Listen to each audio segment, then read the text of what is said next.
So, hi everyone, Cyber and welcome back to another video. So, in today's video, we're going to do a little bit of a review onto Shadownya. Now, Shadownya is a fantastic monster.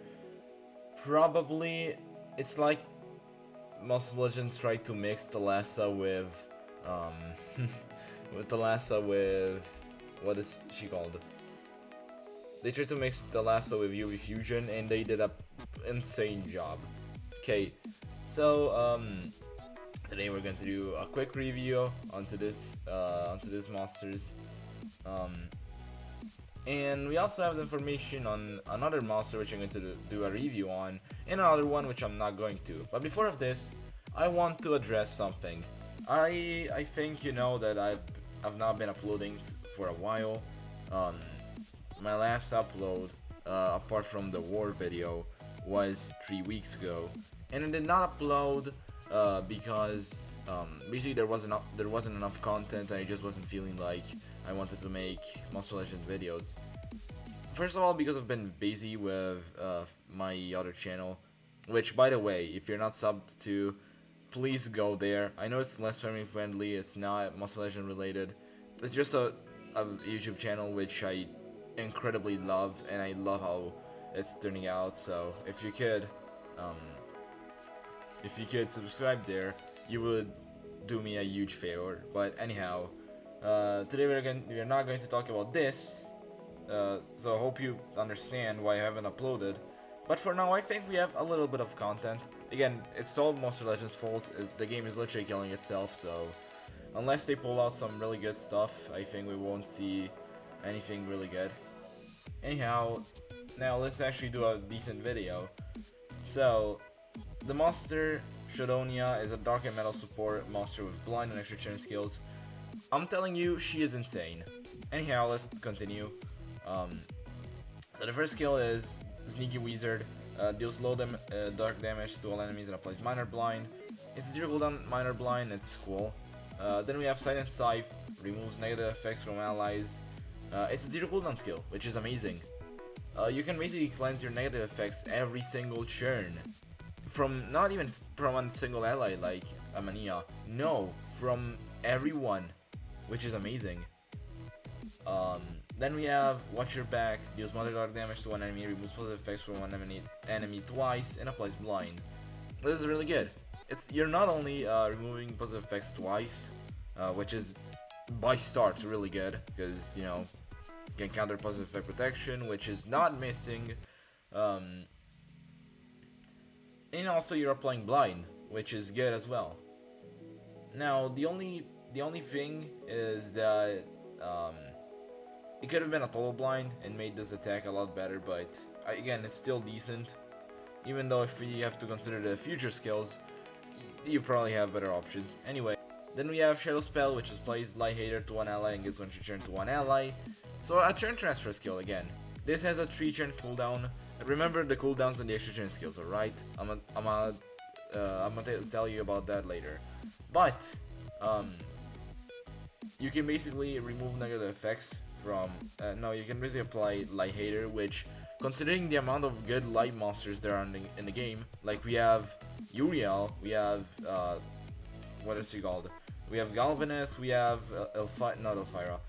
we have Elvira, we have Cupid, which are all like incredibly used. I challenge you to go on PvP and not find them. There's also some other decent monsters which aren't that used, like Rakshak is a good light monster. And yeah, I mean there's a lot of good light monsters, so you definitely, there's Solaris, which is also really used because of anticipation. And yeah, I mean, it's amazing that they're giving an ally triple damage and sorry, I can't speak today. You can give triple damage against all the light monsters, and it's amazing. And also you're giving an extra turn, so that even can stack with triple damage and all the stuff, so yeah, it's overall fantastic. Then we have Shadow Soul, removes negative effects for one ally and applies Light Hater. So this is a single Light Hater skill with negative effect removal. I mean, it's fine. You don't necessarily need it, but it could come in handy. Like, this monster has 8 different usable skills, like that, to to ensure that this monster is truly amazing. Where am I? Okay.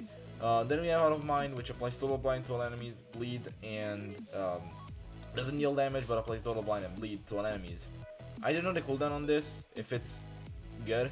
I think this monster would be really good, but we'll see later. Then we have a Filtration Expert. Deals low dark damage to one enemy, applies minor blind. 0 cooldown skill, even though you have the OE version. Its minor blind is not even that good of a deal, so yeah. Then we have Hush Spell. I don't know how to pronounce that, but anyhow. Deals low dark damage to one enemy, disables straight, and gives 1 extra turn. This skill has a 1 turn cooldown, and you can trade disable extra turn, which can be amazing because of like don't dodge area. You can give yourself an extra turn and like remove the trait from an enemy, which is amazing. Then we have a Hidden Trap, which deals moderate metal damage to enemies that place blind. No, that's just no, it's not a good skill. Then we have Dismantle Spell, deals low dark damage to one enemy, removes positive effects, and gives 1 extra turn. And with that is a 2 turn cooldown. This monster can cycle air skills just like Amania, so she can attack infinitely. So the order of the skills should be like remove trait, remove positive effects, give yourself the remove trait again, give yourself the Light Hater extra turn to yourself, not to an ally. Then you can go on, and yeah, that's it. You can get rid. This is a hard counter to all the Tandogeria teams, because this monster can just get rid of all their traits in a low amount of time. So I think this monster is just formidable. I didn't think I could see something like this happening in a while, but apparently it does. It's happening, and I love this. So we have a counter to Tandogeria officially. And then you have Gold Claws, which deals low metal damage to all enemies, removes positive effects, and applies bleed. So yeah, it's decent, this skill, but what you really mainly want to run is the AoE, either the 0 cooldown skill of the Light Hater one. I think I would run the Light Hater, to be honest, just because she can extra churn so easily. I think that having a 0 cooldown skill is a bit overrated, and you're also playing the Light Hater on top of that. So what you're running here, there's 2 builds you can do with this monster. So you want to run the 3 extra churn skills, right? That's a must. Then you want to run the total blind. There are 2 different builds. Either one which is like a denier one, and another one which is a support one. So you could argue to run the 3 extra turn skills, which are a must in both skills. You run those, and then you can run the AoE total blind, which will be amazing. Like, this is Thalassa kind of powerful monster, because she can cycle her skills so well. So yeah, you can constantly total blind the enemy. Even though total blind, yes, is not such a good denial, it's still better than nothing.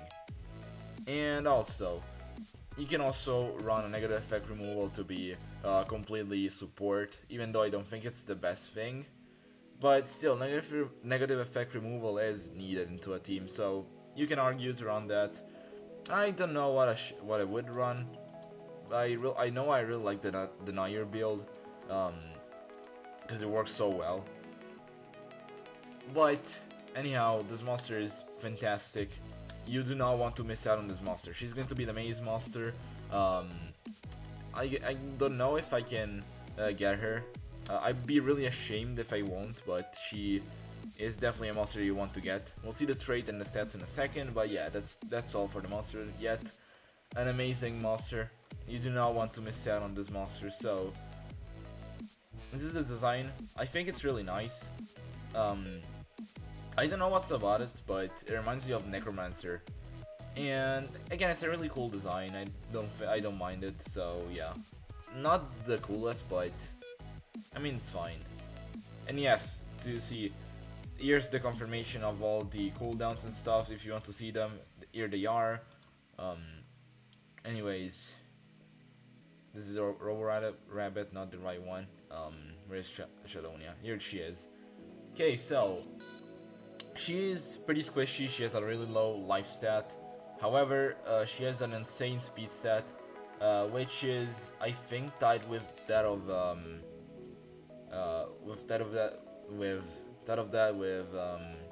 Silmark. Is that what it is called?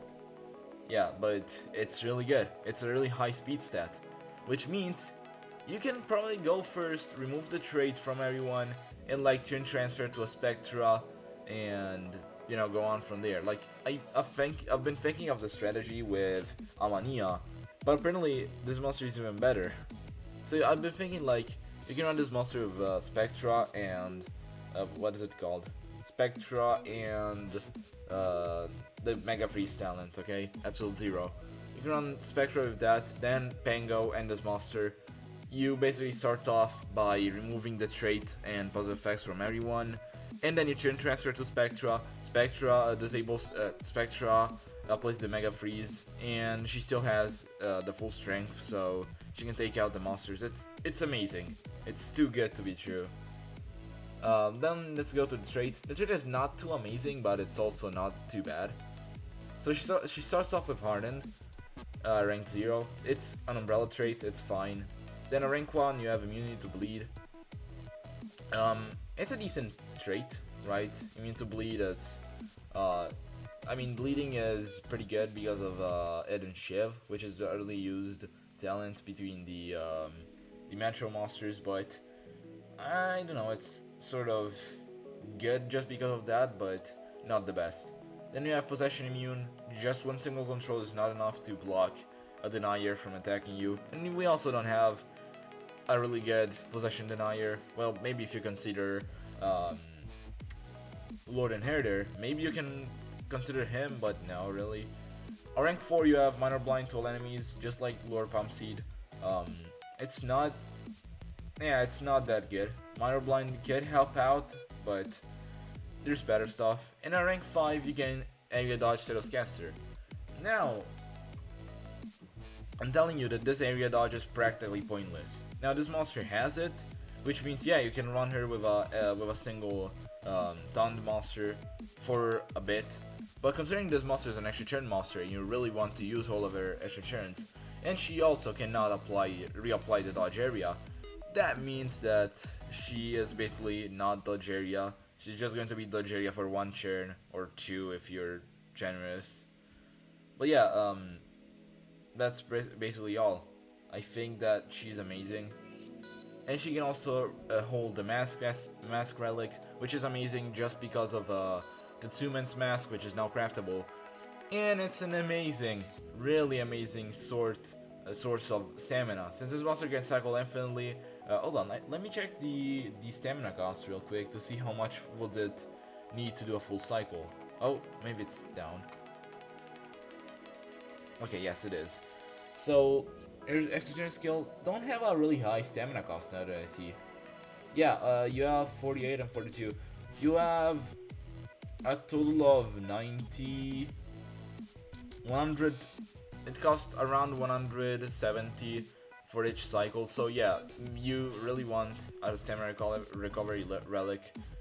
And then you can also hold the essence. Yes, this monster can revive. I don't know what Sochapon was thinking. She is definitely amazing. You really want to get this monster. I think this is the most formidable monster we've seen in a while. Just like UV Fusion, just like the Lhasa, just like these monsters. You really want to get her. And that's it for the review on this monster. We have the next meta monster for sure.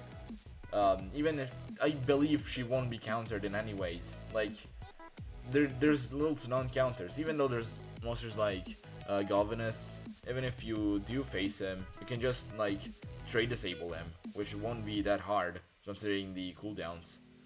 And yeah, that's all. So I hope you enjoyed this video, and I'll see you guys in the next monster review. Bye.